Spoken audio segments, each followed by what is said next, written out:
There's a verse in the Bible that says intelligent people look for ideas. In fact, they search for them. What's the most significant position that you've held 10 years ago that you no longer hold today? I think the point I'm trying to make is that leaders are not stubborn. They do change their mind with additional information. So give me a good example of something that was 10 years ago, you said, that's the way I feel about it, and now 10 years later, it's different. That's not flip-flopping. It's just sometimes growing in wisdom.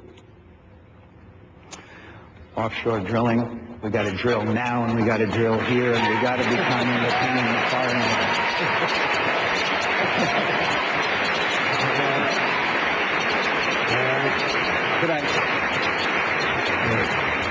I know that there's some here in California that disagree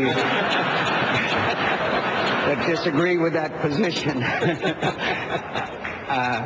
Could I also mention very seriously about this issue, my friends, you know that this is a national security issue. We're sending $700 billion a year to countries that don't like us very much, that some of that money is ending up in the hands of terrorist organizations.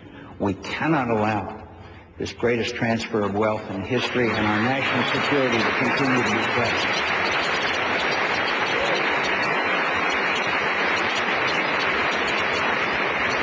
And Rick, I know we've got a lot of issues to cover, but let me just say it. At the town hall meetings that I have every day, that's the issue on people's mind is energy. So I think if I could just take 30 seconds. One, we've got to do everything. We've got to do wind, tide, solar, natural gas, hydrogen cars, hybrid cars, electric cars. And we have to have nuclear power in order to reduce greenhouse gas emissions and save on our energy costs.